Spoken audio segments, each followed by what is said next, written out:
are things that you need to survive.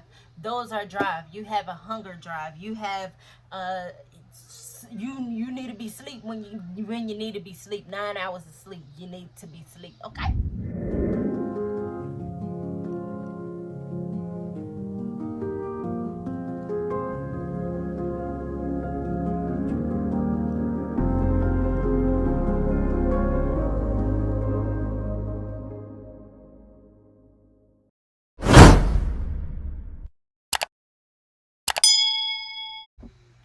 What's up, everybody? Thank you for tuning in yet again to my channel. If you have not seen my video, go back to my very first video, which was an introduction about me, what I will be doing on my channel. Now let's fast forward. Let's get into it. So today I am doing a book review of this book. If you are my friend on Facebook, you know I've been talking about this book for a while. This book is amazing. And I mean, from the title it says, "Come As You Are, the surprising new science that will transform your sex life." Okay. So, although you probably already thinking like I was, okay, this book is about sex. Actually, it's not. Like, I mean, she do have some pointers about sex and about the female's anatomy and stuff like that, and how it is very similar to men. However, what she talks about is how we live in, you heard of the phrase, a man's world, and how our bodies as women are so much like compared to men, which it shouldn't be, because our bodies are totally different from theirs. And as I read the book, I learned that men mind and their genitals, they're on one accord pretty much. And she gives a phenomenal example of that. And she gives an example of how we as women, we're not like, our mind, our brain thinks more, way more than men's. Sorry. And and like when it comes down to actually doing things, we're more conscious with what we do before we do it. We're more clear on what we should be doing and what shouldn't happen, and sometimes that can affect our sex life. Because me as a mom, like, I'm thinking about my kids, I'm thinking about cleaning, I'm thinking about doing this. My kids have baseball practice, I have to do this, I have to make sure my daughter's not upset, I have to make sure she's changed, I have to make sure my junior is changed. So my life is a whirlwind of mommy issues. And I can't just lay my hair down and relax. In this book, she gives you ideas on what you could do, even if you're a mom.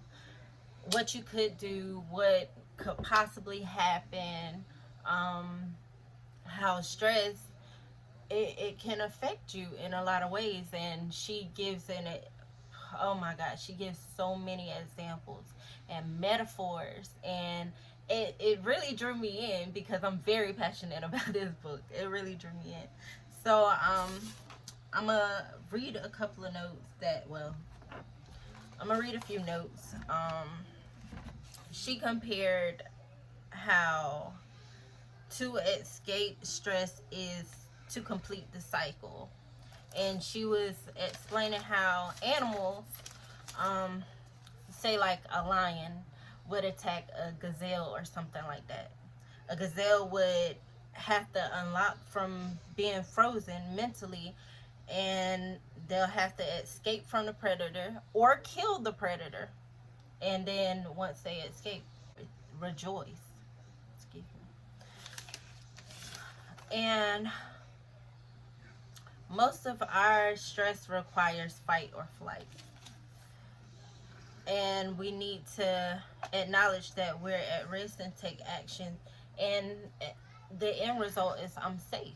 I'm safe from being stressed. So when you pretty much go through a tunnel, although it's dark, it's light at the end of the tunnel, so you have to go through it. She talked about how stress is about survival, and physical activity is the most efficient way to complete stress. Yoga, tai chi, body scans, and more. Art, writing, and self-care. I honestly love self-care myself. Although my nails looking a total mess, I was so happy when I did them like 2 or 3 days ago. I was so happy. No, I cannot go to the nail salon right now because we're stuck in the house. But I do have nail polish and I can do my nails and I can make myself happy. Yes, I do not have my hair down right now and I have my hair wrap on, but this is what makes me happy. This is what makes me me. Okay? And she has so many different references to different books, and I will be looking into them, and I will show a picture of each book at the end of this video if you're interested. But I am going to tell you the name of the books right now. She has The Mindful Way Through Depression by Mark Williams, Healing Sex by Stacy Hines, the healing the excuse me the Sexual Healing Journey by Wendy Maltz. um those are 3 references. She had more in the book. So in chapter 3 she talked about eagerness, enjoyment, and expectancy. And then on page 134 she talked about the dark side of relationships, how some women have been through domestic violent relationships, and how some people have been abused sexually. She also gave book references to people that suffered, and how many people don't understand that our our mental tells us when we're being attacked. Sometimes it tells us to freeze instead of fight back. That's why in the book she was explaining how some women, if they're raped or molested and people come to them, oh, why you didn't fight them off? That's the reason, because sometimes we freeze mentally and we just, that's our survival instinct. Like when we freeze, we feel like if we freeze and play dead or just let it go or let the person do what they gotta do, they'll leave us alone soon enough. That part of the book kind of had me in tears, because now I have a better understanding of why some people do the things that they do. She talked about how to stop making your sex life stressful is by putting sex on pause for a certain time and work through the stress. It helps change the context. By context, you will understand what I'm saying once you read this book. When I tell you you need to go out and get this book is amazing. It helps you understand a lot, a lot. She talked about anxious attachment, 3 different attachments. I know it's secure attachment, anxious attachment, and avoidant attachment. That's deep. That's deep right there. So, people with anxious attachment styles are most likely to engage in anxious-driven, soulless sex. Okay, that is using sex as an attachment behavior, which is make sex intense without making it pleasurable. I have caught myself in that before, where I was just like, okay, do what I gotta do and go on with it. That's not good. She had a few more book references, one called Love Sense by Sue Johnson and Scientific Guide to Successful Relationships, that's by her.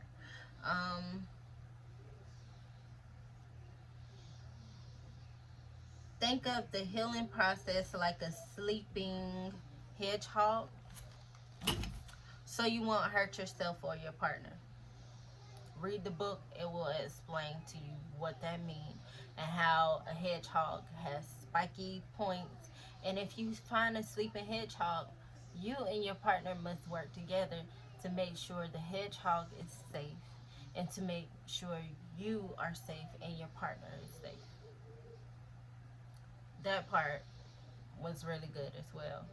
Um, it was one of her metaphors that I liked.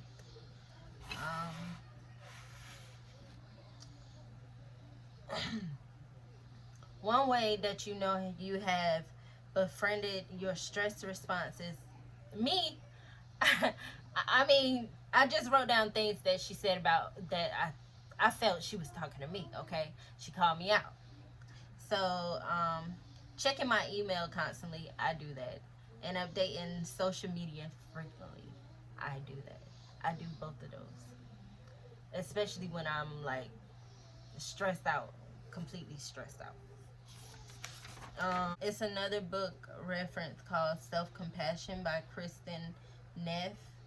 And in the book, I will show you at the end of this review, is a lot of questionnaires in here where it shows you where you're at through this whole phase of your healing, mental healing, whether it's your mental healing. Really, it is about your mindset, where your mind is.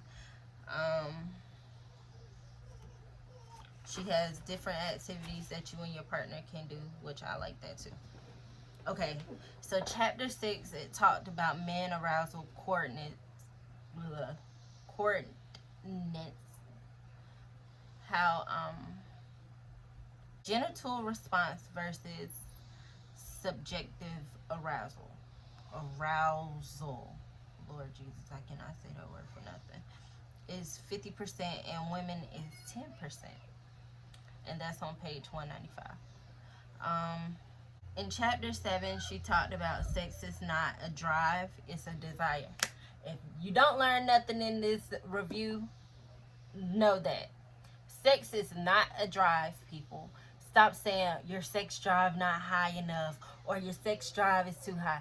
Sex is not a drive, it's a desire. Please stop saying that. That's one thing I learned in the book. Sex is not a drive, it's a desire. And I am going to explain to you right now why I say it's not a drive. So in the book, she said a drive is something you need to survive.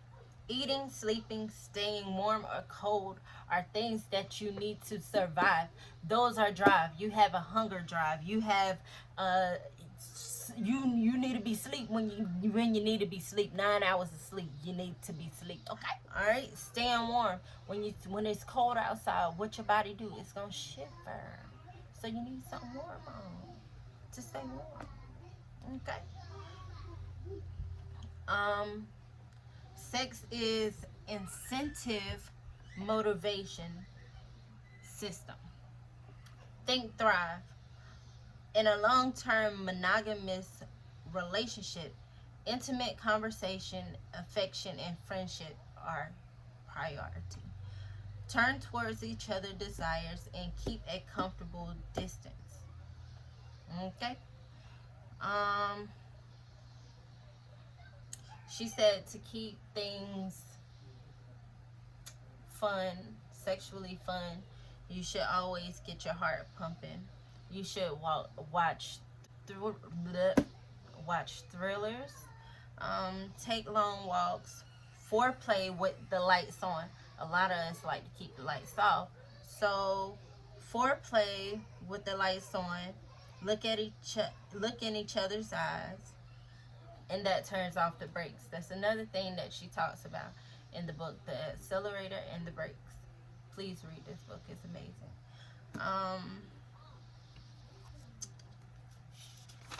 Couple of more notes. Chapter 8 is called Orgasm. She has a reference called Becoming Orgasmic by Julia Hillman. That's I mean, you pretty much know what an orgasm is. She talks about it in chapter 8. In chapter 9, the final chapter, she talks about meta emotions. Um, and she referred to chapter 4 and chapter 5. And chapter 5 talked about moral and media and medical message for sex. That's something that you shouldn't go by. It's something that the world thinks sex should be, but you should think something else about yourself.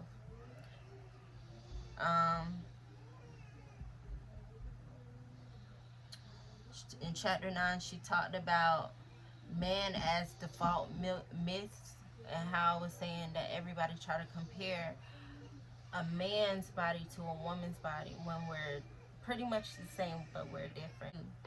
Raising an Emotionally Intelligent Child by John Gottman. That's another book reference that she talked about. I need 4 different approaches a parent can take in responding to a child's feeling: emotional coaching, dismissing, disapproving, and pretty much being lazy. Another book reference was What Makes Love Last by John Gottman. And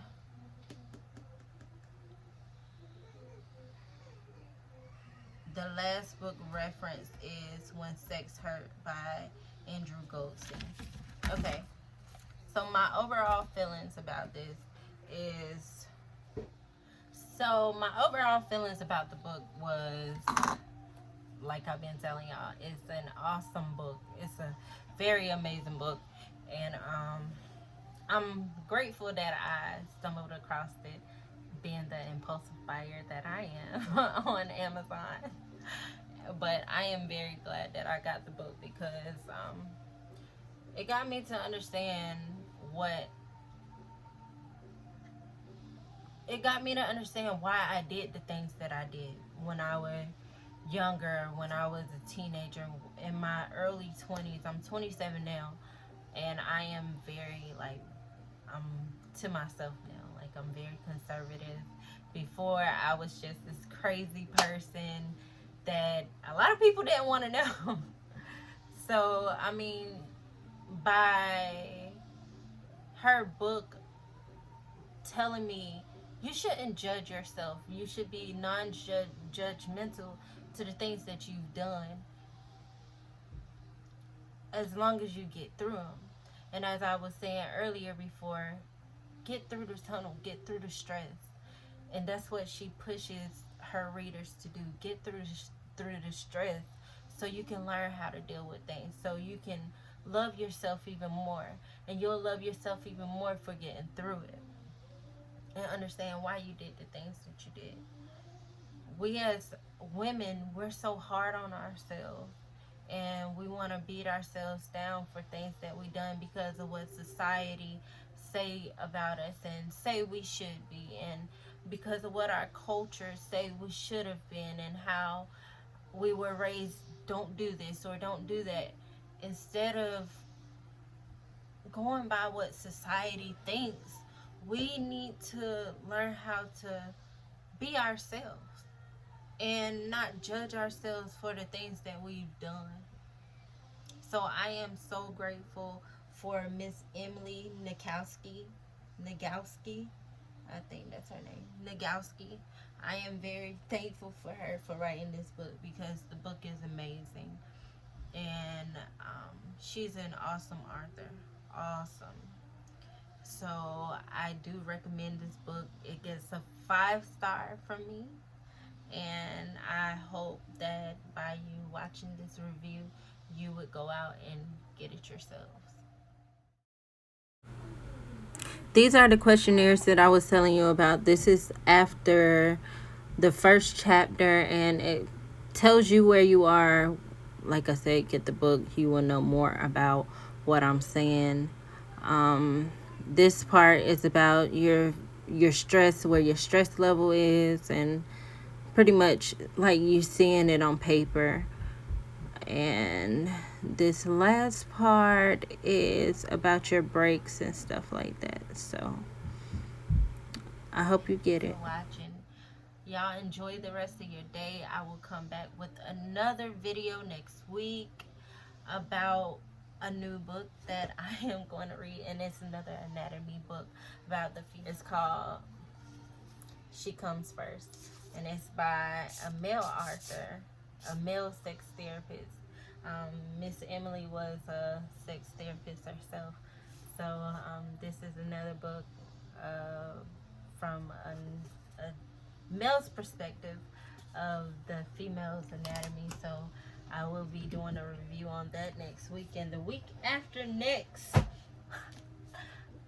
Yes, baby, I had to get it. I had to get it. You hear me? I had to get it. I had to. So the week after next, I will be doing a review on Miss Michelle Obama's book, Becoming. And I cannot wait to hear from you all. Let me know how you like this video. Give this video a thumbs up. Share, subscribe. And I will see you on my next video.